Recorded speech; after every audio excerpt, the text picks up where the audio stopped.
Buenos días, buenas tardes, buenas noches, depende el momento que nos estés viendo. Bienvenidos a Casa de Oración, Legado de Gracia.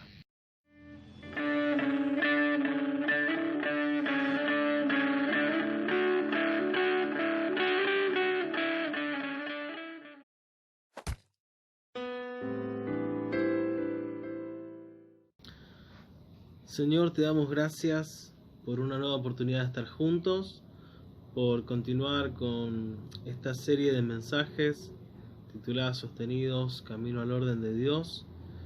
Te pido que hoy hables a nuestra vida, Señor, a través de este mensaje, que podamos aprender de tu siervo Elías, podamos aprender, Señor, de las Escrituras, podamos tomar coraje, tomar valor para representarte, Dios mío, en esta tierra, en este tiempo, para bendecir tu nombre, para glorificarte y ser testigos fieles.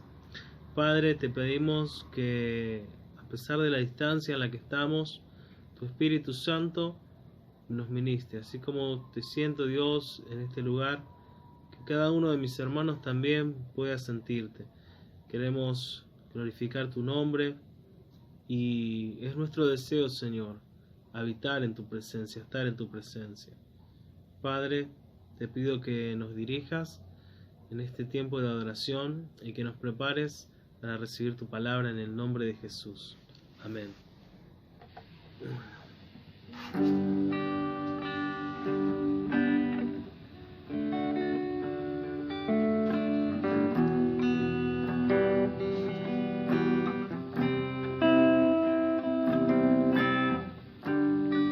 Por un momento en tu presencia,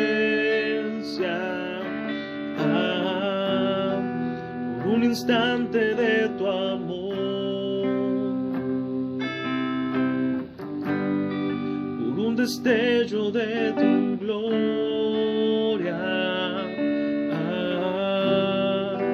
por un minuto nada más, todo daría, no importaría lo que tenga que pasar, lo que tenga que esperar.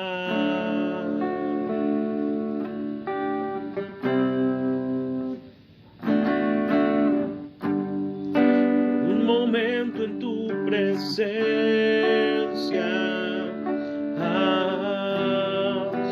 un instante de tu amor,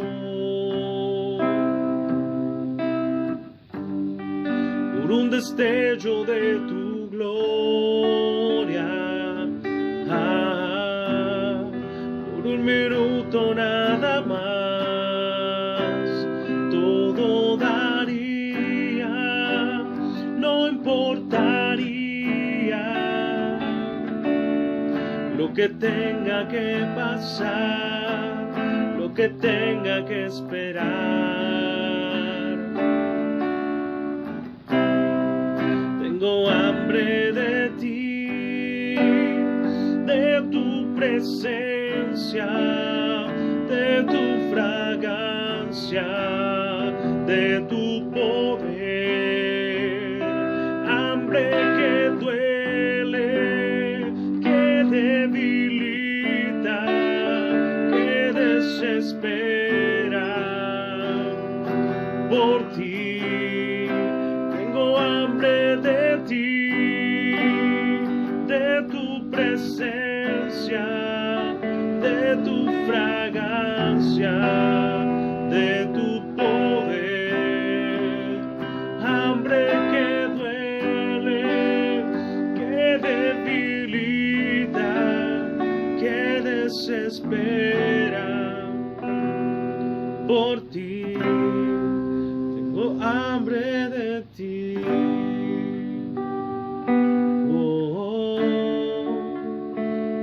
Hambre de ti, Señor. Tengo hambre de ti en mi corazón. Quiero sentirte, Dios. Tengo hambre de ti.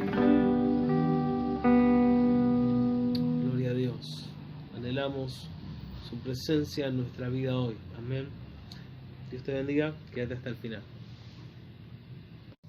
Bienvenidos nuevamente, vamos a continuar con nuestra serie de mensajes sostenidos, camino al orden de Dios. El mensaje de hoy se titula Elías, obediencia de locura. Y vamos a ver en el desarrollo de este mensaje dos aspectos muy importantes en el carácter de aquel que es llamado por Dios. Por un lado, las convicciones que nos llevan a darlo todo, a entregarlo todo. Y por otro lado, las convicciones que definen nuestras acciones en la vida cotidiana, nuestro diario vivir. Vamos a ver un poco quién fue Elías, vamos a conocer un poco de su historia y también el marco o el contexto, podemos decir, histórico en el cual desarrolla su ministerio. ¿Qué pasó desde el momento que Israel pidió reyes hasta este punto en el que aparecen los profetas? ¿Qué es lo que había pasado en la sociedad? ¿Qué es lo que había pasado en el orden público, en el gobierno? Y vamos a ver también un poco del desarrollo justamente del ministerio de los profetas. Quería compartirle algo que estaba buscando antes de compartir esta prédica, valga la redundancia, y es hablarles un poco acerca del lugar de los profetas en la historia hebrea. Los profetas en el Antiguo Testamento eran hombres y mujeres de Dios que marcaban una diferencia en cuanto a su vida espiritual con sus contemporáneos. Ellos eran personas muy sensibles, eran diferentes a los sacerdotes, los jueces, los reyes, los sabios, los consejeros, los salmistas. Cada uno de ellos tuvo un lugar importante en la historia de Israel, pero ninguno jamás tuvo en sí, digamos, el Espíritu de Dios y la palabra tan profundamente arraigados que llevaron, digamos, al pueblo de Israel a una constante búsqueda del Señor, a una constante confrontación con lo que era la vida espiritual del pueblo y la ley del Señor. Todo el Antiguo Testamento fue muy influenciado por la figura de los profetas. De hecho, Moisés, el autor del Pentateuco, los primeros 5 libros de la Biblia, es considerado profeta del Señor. Así que han marcado muchísimo la historia de todo el pueblo de Israel. Eran hombres del espíritu y de la palabra. El profeta no era simplemente otro guía religioso entre muchos de la historia hebrea, sino que en ellos había entrado y había tomado posesión, había digamos, alcanzado el nivel de devoción máxima, su relación con el Espíritu de Dios y con la palabra de Dios. Por eso es que su carácter siempre era confrontar para que el pueblo se vuelva al Señor, vuelva de corazón a seguir la ley de Dios. En estos profetas se manifestaban algunas características, pero veremos 3. Una de ellas es conocimiento divinamente revelado. El profeta experimentaba el conocimiento dado por Dios con respecto a personas, acontecimientos y a la verdad redentora. El propósito fundamental del profeta era que el pueblo se vuelva a Dios. Era traer un mensaje fresco, un mensaje práctico, y con ese mensaje instruir al pueblo para que se vuelva a Dios. Ellos hablaban acerca de corrección, acerca de advertencias, de que si no cambiaban su camino tendrían consecuencias. Constantemente les anuncian la caída en manos de sus enemigos y que serían llevados cautivos a diferentes naciones si es que no se volvían al Señor, cosas que pasaron. Otra característica, el poder divino dado a sus vidas. No en todos los profetas podemos encontrar milagros sobrenaturales o milagros que rompen con la razón, con la lógica de lo que nosotros podemos ver y percibir. Pero sí es de notar que en ellos se manifestaba el poder de Dios para hacer milagros. Diferentes sanidades y diferentes cosas que uno dice, wow, ¿de dónde salió esa imaginación divina? Por ejemplo, hay un momento en el que un joven profeta, alguien que estaba con la compañía de los profetas, estaba cortando leña, y en aquel momento tener una herramienta era algo bastante complicado, tener un hacha específicamente era algo difícil, y este muchacho estaba cortando leña y de repente se le voló el filo del hacha. Cayó en el agua, no lo podía ver, no lo podía recuperar, y el profeta Eliseo toma un palo, le pregunta dónde está el hacha, tira el palo y el metal flotó sobre el agua. Entonces Milagros totalmente locos que atentan a nuestra razón y a nuestra lógica eran manifestados por estos hombres y eran una señal para confirmar justamente que el mensaje que se estaba dando era un mensaje divino, un mensaje del Señor. Otra cosa que es característica de los profetas es su estilo de vida distinto al de todos. Ellos abandonaban las actividades comunes de la vida de la comunidad, de la vida de los israelitas, para dedicarse exclusivamente al Señor, para vivir apartados para Él. Protestaban intensamente contra la idolatría, la inmoralidad y toda forma de pecado entre el pueblo de Dios, tanto para el pueblo como para los gobernantes, e incluso declarando la corrupción de los reyes y los sacerdotes. Ellos estaban allí para anunciar un mensaje divino que lo que anhelaban que cause era un cambio espiritual, un cambio interior en el pueblo. Ese era un poco el ministerio profético y esas son algunas de las características de los profetas. ¿Quién fue Elías? Elías fue un profeta que desarrolló su ministerio en el reino del norte durante los reinados de Acab y de su hijo Ocosías. ¿Por qué decimos que desarrolló su ministerio en el reino del norte? ¿Qué es lo que había pasado con Israel? Bueno, Dios confirmó el reino en David. David llegó a gobernar sobre todo Israel. No solo eso, sino que extendió el territorio y conquistó o digamos recuperó tierras que habían sido perdidas en manos de los enemigos. Luego de David, quien siguió en el trono fue Salomón, un rey lleno de sabiduría, un rey como ningún otro, próspero en todo lo que emprendía, pero que conforme fueron pasando los años empezó a alejarse del Señor, aquel Dios a quien le pidió sabiduría y quien le dio sabiduría, riqueza, victoria y paz. Comenzó a tener un segundo plano en la vida de Salomón. Salomón se dedicó a conocer todo lo que puso, todo lo que quiso, todos los placeres que quiso tener lo tuvo, y fue en decadencia su reino, al punto tal de que siendo él el rey más sabio de la historia, más próspero de la historia, su hijo Roboam termina dividiendo el reino por actuar de una manera bastante necia.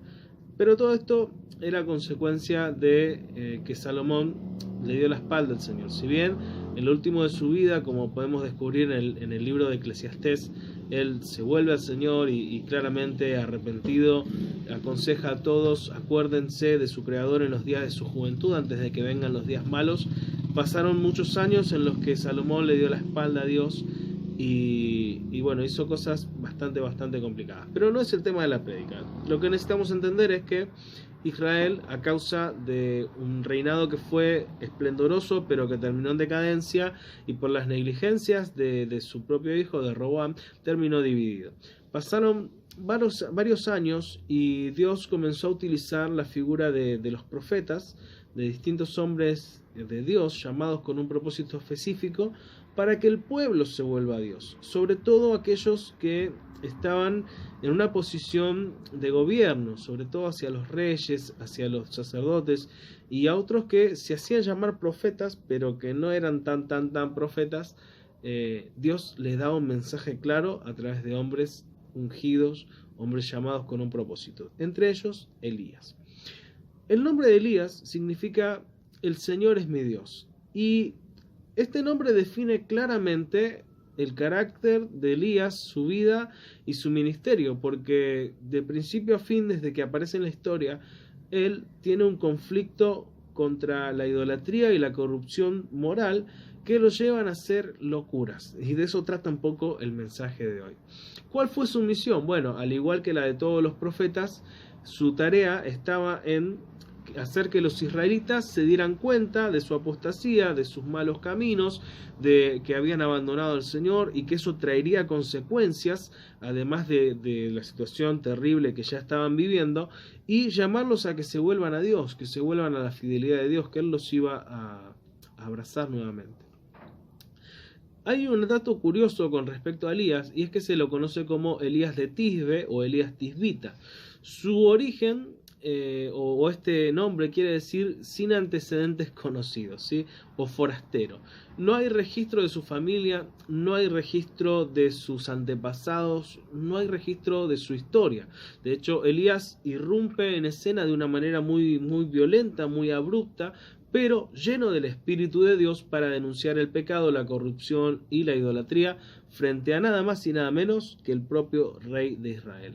Algunos dicen que el hecho de que se lo llame Elías Tisbita y que se lo relacione a la región de Galad puede significar que incluso Elías no era puro israelita, sino que tenía dentro de su genealogía alguna otra familia, quizás alguna otra tribu gentil, y el hecho de que él haya sido usado por Dios de una manera tan impactante anunciaba la salvación a los gentiles. Pero es solo una postura teológica. Lo único que sabemos es que se llamaba Elías, que era de Tisbe, forastero, de ascendentes desconocidos, y que apareció para traer un mensaje muy fuerte en un momento muy importante de la historia de Israel. Así que los invito a que busquen el primer libro de Reyes, capítulo 16, versículos 29 al 34. Vamos a hablar un poco del contexto histórico y luego vamos a ver la historia de este varón. ¿Qué pasaba en Israel? ¿Cómo habíamos llegado a esta situación? Bueno, tenemos que entender un poco qué es lo que había pasado o cómo se desarrollaría la historia en el reinado de Acab. Dice, comenzó a reinar Acab, hijo de Omri, sobre Israel el año 38 de Asa, rey de Judá. Los reinos estaban divididos, ¿no?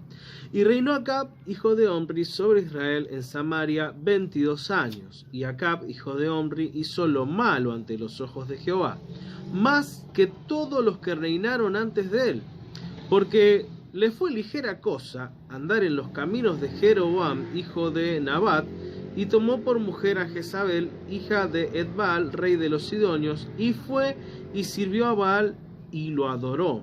¿Sí?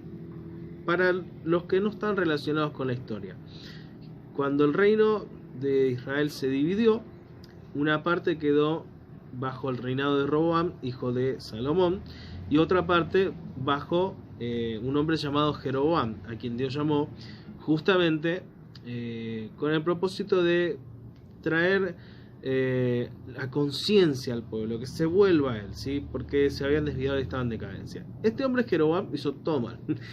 Lo primero que hizo fue tener miedo de que el pueblo se vuelva en contra de él, yendo a rendir culto en las fiestas que tenían establecidas bajo la ley de Moisés a Jerusalén. Y entonces decidió levantar sus lugares de adoración, sus lugares altos, decidió levantar sacerdotes de entre el pueblo sin tener en cuenta a la tribu de Leví, que es la tribu que recibió el sacerdocio, y comenzó también a levantar sus propios ídolos, becerros de oro y esas cosas. Entonces vino un juicio muy fuerte sobre la casa de Jeroboam, porque este hombre, teniendo en sus manos, digamos, la posibilidad de hacer lo bueno, se desvió totalmente del camino de Dios y así corrompió a todo el pueblo de Israel. Ahora, Acab dice que fue peor incluso que Jeroboam, o sea, le fue ligera cosa andar en los pecados de idolatría que cometió este rey, sino que además tomó por mujer a Jezabel, hija de un rey pagano, de una nación consagrada a Baal y Astarot, y no solamente tomó matrimonio con esta mujer, sino que fue a esa tierra y sirvió a Baal y lo adoró.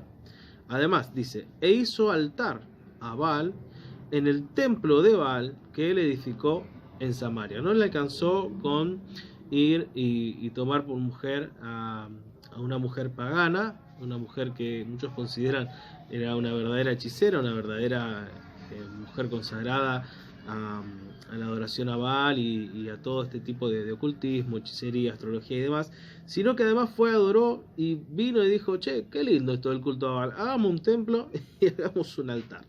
E hizo también acá una imagen de Acera, ¿sí? Esto representa a la reina del cielo, la diosa del cielo, astrología, idolatría, ¿sí?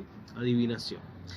haciendo así Acab más que todos los reyes de Israel que reinaron antes que él, para provocar la ira de Jehová, Dios de Israel. ¿Sí? Hasta aquí los reyes de Israel venían haciendo las cosas mal, uno cada vez peor que el otro, y los juicios de Dios eran tan fuertes a causa de ese pecado que incluso su descendencia era juzgada, porque era corrompida a tal manera la generación de estos reyes, que sus descendientes hacían cosas peores y peores y peores.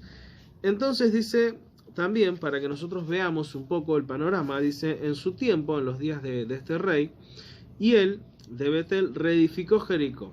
¿Qué era Jericó? Jericó fue la primera ciudad que conquistó el pueblo de Israel cuando cruzó el Jordán bajo el comando de Josué. Y cuando tomaron esa ciudad, Josué declaró una maldición. Esa maldición decía que si alguien decidía reedificar esa ciudad, que representaba una fortaleza, representaba la seguridad de los enemigos de Dios, representaba muchas cosas, que eran contrarias al pueblo de Dios. Él dijo: si alguien reedifica esta ciudad, lo hará a costa de sus hijos, echará los cimientos sobre el primogénito y las puertas o los pórticos sobre el menor. ¿Qué fue lo que pasó? Bueno, a precio de la vida de Abiram, su primogénito, este hombre, y él echó el cimiento, y a precio de la vida de Segub, su hijo menor, puso sus puertas, conforme a la palabra que Jehová había dado por medio de Josué, hijo de Nun. La palabra de Dios se cumple, aunque nosotros le demos vuelta, la palabra de Dios se cumple. ¿Por qué es importante ver un poco lo que estaba pasando en Israel para entender el ministerio de los profetas y el ministerio de Elías, y qué es lo que Dios tiene para nosotros hoy? Bueno, como primer punto, situaciones extremas requieren acciones extremas. Lo que estaba sucediendo en Israel era terrible. La decadencia espiritual era terrible. Ya habían estado en guerra las propias tribus de Israel una contra otra, además de los problemas que ya se veían venir desde el libro de Jueces. Y no solo eso, sino que a medida que pasaba el tiempo, los reyes de Israel, del reino del norte, se iban olvidando cada vez más del Señor. Aunque conocían que había un Dios, aunque sabían que había un tal Jehová. De hecho, hay un texto, ahora no lo tengo en memoria, dice: servían a sus dioses y temían a Jehová, dándonos a conocer el corazón del pueblo, ¿no? De que ellos tenían sus dioses, su idolatría, sus costumbres, su culto, y bueno, por las dudas, acordémonos de Jehová, el Dios de nuestros antepasados. Así estaba la cosa. Entonces, en esa situación era necesario que alguien lleno del Espíritu de Dios aparezca con un mensaje clave, y por eso Elías entra en escena. Imaginemos esto y pensemos un poco en esta situación. ¿Qué es lo que ocurre cuando se corta la luz en una casa? O cuando apagas todas las luces de una habitación. Nos quedamos a oscuras. Pero si en medio de esa oscuridad encendemos un encendedor o encendemos un fósforo, la luz comienza a disipar las tinieblas, y no lo hace pidiendo permiso. De hecho, cuando está todo en oscuridad, la luz irrumpe con violencia. Así también es el mensaje de Dios cuando la corrupción y la decadencia han oscurecido todo nuestro entorno. Cuando la luz aumenta, de hecho, las tinieblas se disipan y no tienen dónde esconderse. Haga la prueba. Si tiene la posibilidad, busque un lugar oscuro, encienda un fósforo, un encendedor, y va a ver cómo alumbra. Luego lleve una linterna, luego encienda las luces. Va a ver que no hay sombra, no hay tiniebla que pueda hacerle frente a la luz. Pero la luz no aparece pidiendo permiso. La luz aparece mostrando todo, desnudando todo, dando a conocer lo que estaba oculto. Como no puede taparse el sol con una mano, la verdad de Dios tampoco permanece oculta. Por eso es que en situaciones tremendas, a veces las acciones que se llevan adelante son igual de tremendas. ¿Qué pasaba en Israel?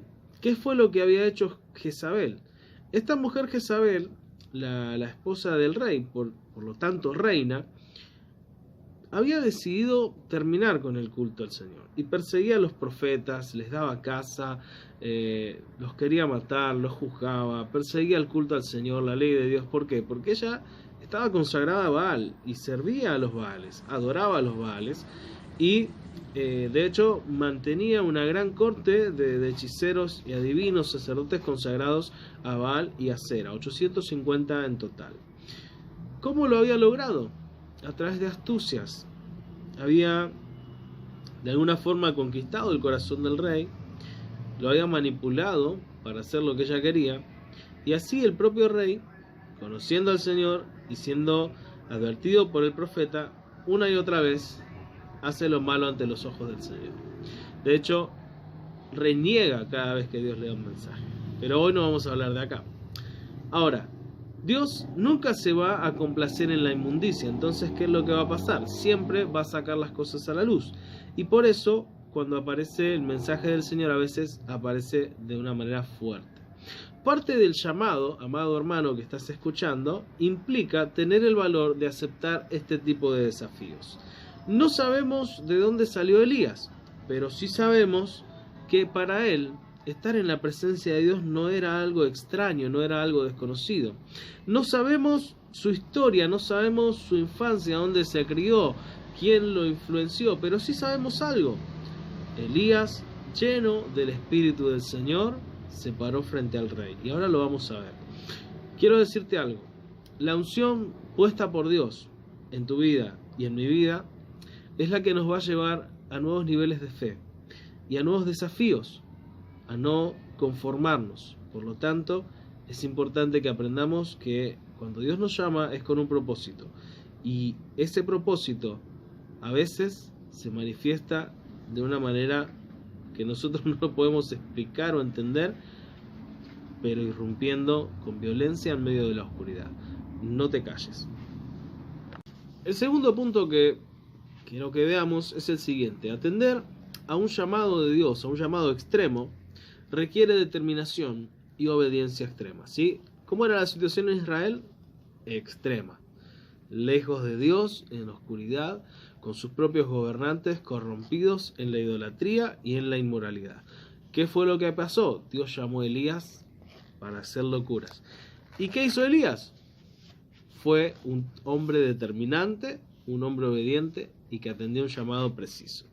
Dice el capítulo 17, ¿sí?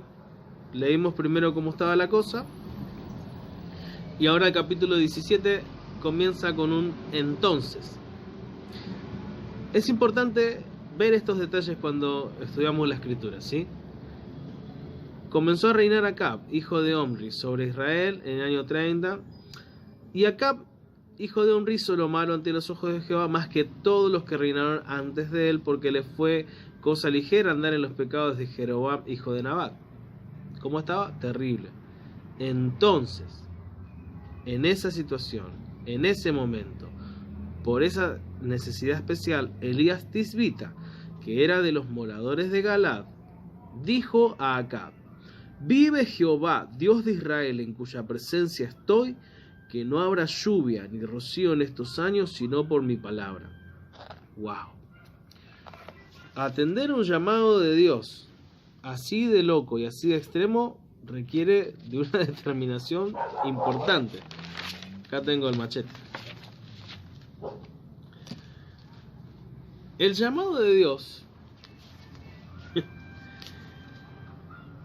para Elías fue algo impresionante. No tenemos muchas descripciones de cómo fue, o qué dijo el Señor, o cómo lo encontró, pero Elías atendió al llamado aprendiendo a amar la presencia del Señor, habitando en su presencia. De hecho, habitar en su presencia es lo que te permite caminar firme y pararte delante de quien sea sin ningún temor. Elías fue a hablar nada más y nada menos con el rey de Israel y a decirle: escúchame, rey, vive Jehová, Dios de Israel, en cuya presencia estoy, que no habrá lluvia ni rocío en estos años, sino por mi palabra. No le dijo: acá hay un juicio por tu pecado. No, directamente dijo: no habrá lluvia. Y vino a él palabra de Jehová diciendo: apártate de aquí, vuélvete al oriente y escóndete en el arroyo de Kerit que está al frente del Jordán. Beberás del arroyo, y yo he mandado a los cuervos que te den allí de comer. Y él fue e hizo conforme a la palabra de Jehová, pues se fue y vivió junto al arroyo de Kerit que estaba frente al Jordán. Y los cuervos le traían pan y carne por la mañana y pan y carne por la tarde, y bebía del arroyo. Amados hermanos, la intimidad con Dios es la que nos permite a nosotros obrar en lo imposible. ¿Por qué? Porque para Dios no hay ninguna cosa que sea difícil. Él es soberano. Y si conocemos lo que quiere y conocemos su corazón, podemos actuar sin temores. Podemos llevar adelante el llamado y el propósito sin ningún tipo de vergüenza ni de intimidación. Una serie de acontecimientos sobrenaturales acompañan la obediencia. Veamos esto. En primer lugar, siendo un desconocido, fue y enfrentó al rey y le dijo: va a haber sequía porque yo lo digo. ¿Lo habrán tomado en serio a Elías? La verdad no sé. La Biblia tampoco lo dice.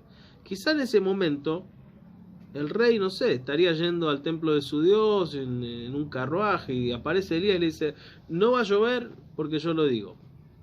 Quizá Elías fue y se entró al palacio y le dijo al rey: rey, no va a llover porque yo lo digo. No sabemos cómo fue la situación.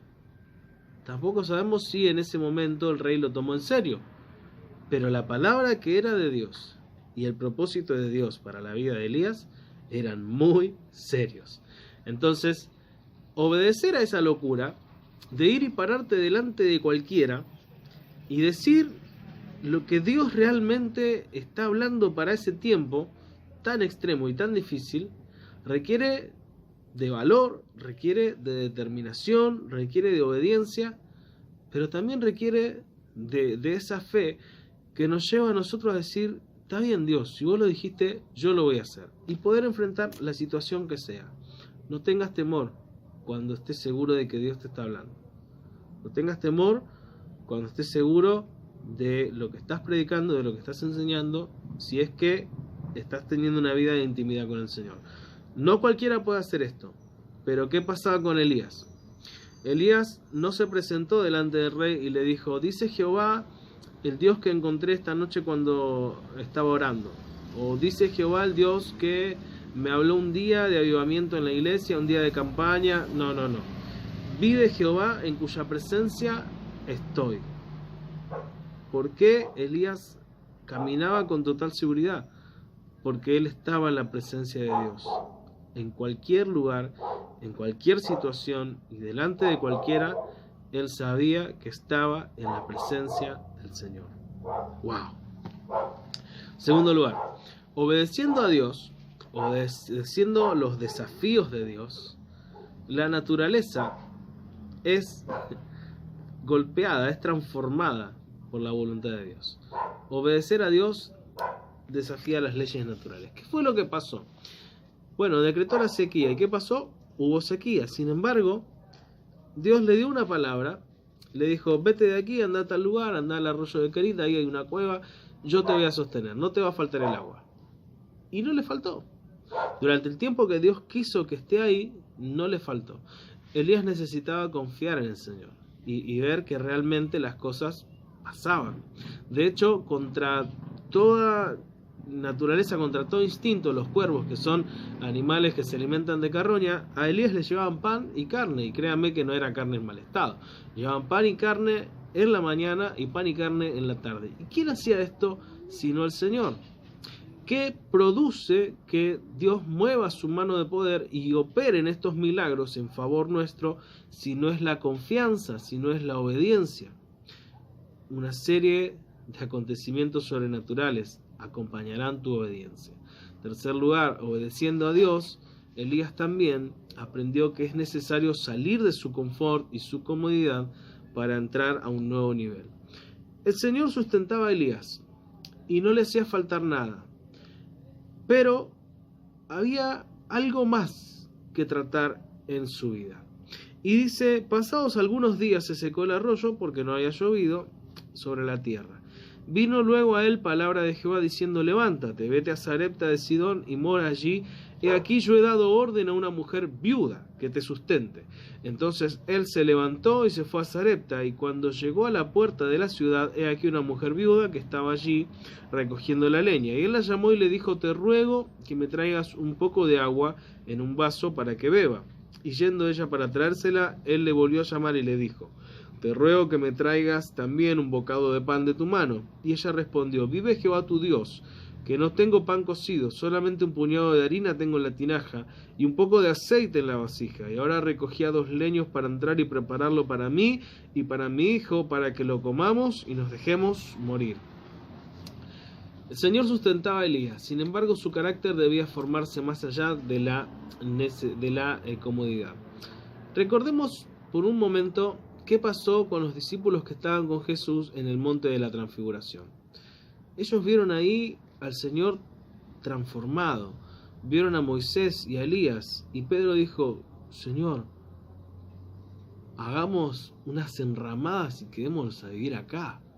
¡Wow! Y cualquiera diría, y sí, tiene razón Pedro, escuchame, está Dios glorificándose ahí en Jesucristo, está Moisés, está Elías, ¿quién no quiere quedarse ahí para siempre?